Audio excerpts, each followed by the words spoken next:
శ్రీ గురుభ్యో నమః. శ్రీ మహాగణపతి నమః. వృశ్చిక రాశి వారికి ఈ యొక్క నెలలో ఎలా ఉండబోతుందని చూద్దాం. వృశ్చిక రాశి వారికి నెలలో అనుకూలమైనటువంటి ఫలితాలుగానే చెప్పొచ్చు. ఇది రాశి వారికి మనం గమనించినట్లయితే అర్ధాష్టమ శని ప్రభావం ఉన్నప్పటికీ కూడా సప్తమంలో గురుగ్రహ సంచారం జరగడం అనేది జరిగిందన్నమాట. సప్తమంలో ఉన్నటువంటి గురువు యోగ్యకారకుడు మే 1వ తారీఖున జరిగింది. అదేవిధంగా రవి కూడా సప్తమంలో ఉన్నాడు. రవి, బుధుడు, గురువు, శుక్రుడు చతుర్గ్రహ యోగం సప్తమంలో జరుగుతున్నది. గురువు సప్తమంలో ఉన్నప్పుడు అత్యంత యోగకారకుడు. వివాహ ప్రయత్న సంబంధితమైన విషయాల్లో అనుకూలమైనటువంటి ఫలితాలు, దూర ప్రాంత ప్రయాణ సంబంధితమైన విషయాల్లో అనుకూలతను ఇవ్వగలుగుతాడు. పార్ట్నర్షిప్ బిజినెస్ల్లో కూడా యోగించే విధంగా ఉంటుందన్నమాట. ఈ రాశి వారికి మే జూన్ 1వ తారీఖు నుంచి వచ్చేటప్పటికి కుజుడు జన్మరాశిలో షష్టమంలోకి మారబోతున్నాడు. పంచమం నుంచి షష్టమంలోకి మారబోతున్నాడు. షష్టమంలోకి రాబోతున్నటువంటి కుజుడు యోగ్యకారకుడు అన్నమాట. ఇది వృత్తిరీత్యా వ్యాపార రీత్యా కూడా అనుకూలమైనటువంటి ఫలితాలు ఇవ్వగలుగుతుంది.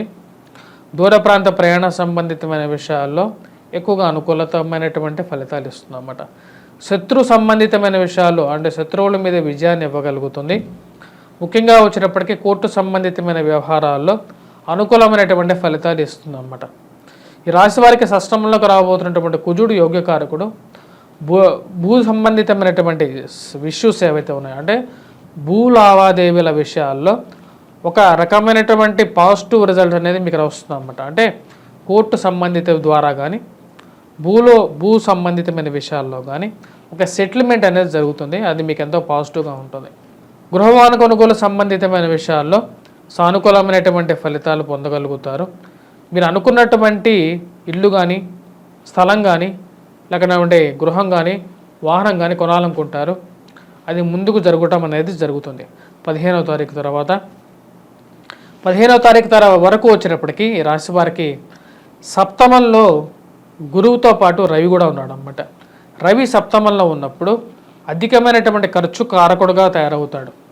మరి అదేవిధంగా ఆరోగ్యపరంగా కూడా కొంచెం చికాకుల్ని కలిగిస్తూ ఉంటాడు. కాబట్టి కొద్దిగా జాగ్రత్తగా ఉండండి. ప్రయాణంలో ముఖ్యంగా వచ్చేటప్పటికి అలసిపోవటం అనేది ఎక్కువగా ఉంటుంది. అధికమైనటువంటి శ్రమతో కూడుకున్నటువంటి ప్రయాణంగా ఉంటుంది. మొదటి 15 రోజులు. 15వ తారీఖు తర్వాత నుంచి కొంచెం అనుకూలత అనేది ఎక్కువగా ఉంటుంది. కాకపోతే ఈ రాశి వారికి వచ్చేటప్పటికి అష్టమంలోకి రవిగ్రహ సంచారం ఎప్పుడైతే జరుగుతుందో 15వ తారీఖు తర్వాత నుంచి కొంచెం ప్రతికూలత అనేది ఎక్కువగా ఉంటుంది. అంటే రవి అష్టమంలో సంచారం చేస్తున్నప్పుడు కుటుంబంలో అన్యోన్యత అనేది కొద్ది తక్కువగా ఉంటుంది. అలాగే ముఖ్యంగా వచ్చేటప్పటికి జీవిత భాగస్వామి ఆరోగ్య సంబంధితమైన విషయాల్లో తగు జాగ్రత్తలు అనేవి తీసుకోవాలి. మరి అదేవిధంగా అష్టమంలో ఉన్నటువంటి రవి వచ్చేటప్పటికి ధనస్థానాన్ని చూస్తుంటాడు. కాబట్టి ఇరుగు పొరుగు సఖ్యత విషయాల్లో అంటే మీరు మనసులో ఉన్నటువంటి విషయాన్ని బయటికి చెప్పేటువంటి విషయాలు ఏవైతే ఉన్నాయో వాటి మధ్య ఉండేటువంటి వ్యత్యాసం ఏమిటో తెలుసుకోండి. వాటి మధ్యలో ఉన్నటువంటి వ్యత్యాసము, అదేవిధంగా కొన్ని మాటలు, మీరు మాట్లాడే విధానము, ఈ విషయాన్ని కొన్ని కంట్రోల్గా పెట్టుకోవాల్సినటువంటి ముఖ్యమైనటువంటి సూచన 15వ తారీఖు తర్వాత ముఖ్యంగా రాబోతున్నటువంటి 15 రోజులు ఈ రాశి వారికి వచ్చేటప్పటికి 15వ తారీఖు తర్వాత నుంచి కొంచెం మిశ్రమమైనటువంటి ఫలితాలుగానే గోచరిస్తుంది. ఈ యొక్క విషయాల్లో ముఖ్యంగా కుటుంబంలో అన్యోన్యత విషయాల్లోనూ డబ్బు ఖర్చు పెట్టే విషయాల్లోనూ కొంచెం జాగ్రత్తగా ఉండాల్సినటువంటి ముఖ్యమైనటువంటి సూచన. మిగతా విషయాల గురించి మనం గమనించినట్లయితే ఈ యొక్క రాశి వారికి ఎప్పుడూ వీరు ఎక్స్పెక్ట్ చేయనటువంటి వారి నుంచి కూడా సహాయం పొందేటువంటి అవకాశాలు అనేవి ఎక్కువగా ఉన్నాయన్నమాట. ఎందుకంటే గురువు యొక్క శుభదృష్టి లాభస్థానం మీద ఉన్నందువల్ల బంధువులు, స్నేహితులు తోడ్పాటు అనేది 15వ తారీఖు తర్వాత బాగుంటుంది. వారి యొక్క సపోర్ట్ అనేది ఎప్పుడు మేము వెన్నంటే ఉన్నాము అనేటట్లుగా ఉంటారన్నమాట. అది మీ మానసిక ఆనందానికి ఒక మంచి ఆనందంగా అనిపిస్తుంది అన్నమాట. ఫైనాన్షియల్గా కూడా ఒక మెట్టు ఎదగలుగుతాను అని చెప్పి నమ్మకంగా ఉంటారు. బిజినెస్ రిలేటెడ్ ఇష్యూస్ అనేవి బాగా కలిసి వచ్చే విధంగా ఉంటుంది. మంచి లాభాల్లో బిజినెస్ అనేది ముందుకు జరగడం అనేది మానసిక ఆనందానికి గల కారకంగా ఉంటుంది. శని యొక్క ప్రభావ రీత్యా ఈ రాశి వారికి వచ్చినప్పటికీ ముఖ్యంగా సెల్ఫ్ డ్రైవింగ్ విషయంలో చాలా జాగ్రత్తగా ఉండాలి. కాళ్ళకి, కీళ్ళకి, మోకాళ్ళకి నొప్పులు అనేవి వీళ్ళకి తరచుగా వస్తూ ఉంటాయి. ఆ విషయంలో తగు జాగ్రత్తలు తీసుకోండి. ఇంట్లో పాత ఇనుముని ఎప్పుడు ఉంచుకోవద్దు, దాన్ని దానం చేయండి. వెంకటేశ్వర స్వామి దేవాలయం ఎక్కడైనా నిర్మాణంలో ఉంటే మటుకు ఆ దేవాలయానికి పాత ఇనుము కొని ఇవ్వండి. లేని పక్షాల్లో ఈ యొక్క రాశి వారికి వచ్చేటప్పటికి శనికి ముఖ్యంగా తైలాభిషేకం చేసుకోవటము, నల్లటి నువ్వులు దానం ఇవ్వటము, అదేవిధంగా ఇనుమును దానం ఇవ్వటము, పాత చెప్పులను ఎక్కడన్నా దేవాలయంలో, వెంకటేశ్వర స్వామి దేవాలయంలో కానీ ఏ దేవాలయమైనా సరే వెళ్ళేసేసి ఆ పాత చెప్పులను అక్కడ వదిలేసేసేసి వచ్చేయండి, వెనక్కి తిరిగి చూడకుండా. ఇవన్నీ అర్ధాష్టమ శని ప్రభావరీత్యా ప్రతి ఒక్కరూ పాటించదగినటువంటి నియమాలు అన్నమాట ఇవన్నీ. అంటే మరీ సక్సెస్ఫుల్ రిజల్ట్స్ కావాలంటే సింపుల్ రెమెడీస్ కూడా ఇలాంటివి చాలా ఉన్నాయి. ఆ యొక్క పరిహారాలు, చిన్న చిన్న పరిహారాలు చేసుకోండి. మరి అదేవిధంగా విద్యార్థులు ఎవరైతే ఉన్నారో పోటీ పరీక్షల కోసం ప్రిపేర్ అవుతున్నటువంటి వారు, గ్రూప్స్, సివిల్స్, ప్రిలిమ్స్, యూపీఎస్సి, మరి అదేవిధంగా ఎంసెట్ లాంటి ఎగ్జామ్స్ గురించి రాస్తున్నటువంటి వారికి కూడా ఒక సానుకూలమైనటువంటి నిర్ణయాలుగా గోచరిస్తూ ఉన్నది. కుజుడు అత్యంత యోగకారకమైనటువంటి స్థానంలోకి వచ్చాడు. అష్టక వర్గ కూటమిలో కూడా వచ్చేటప్పటికి అత్యధికమైనటువంటి బిందువులు కలిగినటువంటి వాడిగా ఉన్నాడు అన్నమాట. తద్వారా వచ్చేటప్పటికి ఈ రాశి వారికి అనుకూలమైనటువంటి ఫలితాలుగా చెప్పచ్చు. పేరు ప్రఖ్యాతులు రావడం అనేది జరుగుతుంది. సంఘంలో గౌరవము, గుర్తింపు పొందడం అనేది జరుగుతుంది. ప్రమోషన్స్, ఇంక్రిమెంట్స్ గురించి మీరు చేస్తున్నటువంటి పనులు, అదేవిధంగా ఉద్యోగ ప్రయత్న సంబంధితమైన విషయాల్లో మీరు చేస్తున్నటువంటి ప్రయత్నాల్లో సానుకూలమైనటువంటి ఫలితాలు ఎక్కువగా పొందడం అనేది జరుగుతుంది అన్నమాట. ఇది మనతో ఆనందాన్ని కలిగించేటువంటి పరిస్థితిగా అనిపిస్తుంది మీకు.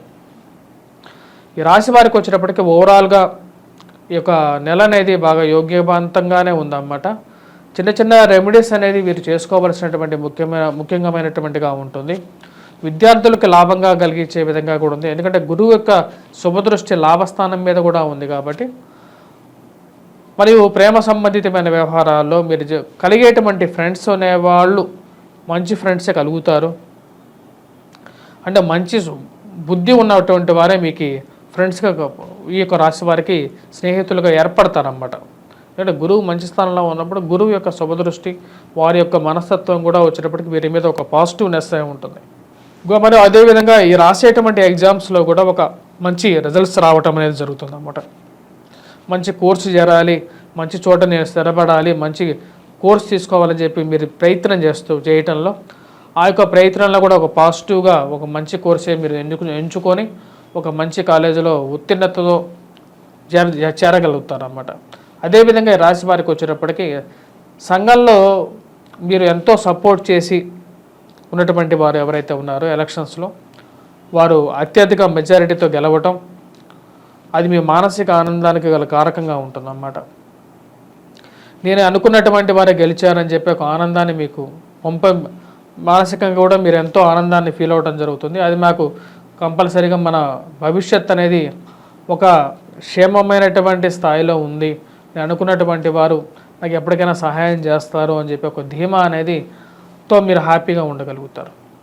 ఈ రాశి వారు చేసుకోవాల్సినటువంటి పరిహారాల్లో ముఖ్యంగా వచ్చేటప్పటికి ఈ రాశి వారికి అర్ధాష్టమ శని గురించి ఆల్రెడీ చెప్పడం జరిగింది. రవి సప్తమంలో ఉన్నాడు, అష్టమంలోకి మారబోతున్నాడు. రవిగ్రహ అనుకూలత అనేది రాశి వారికి చాలా ముఖ్యం.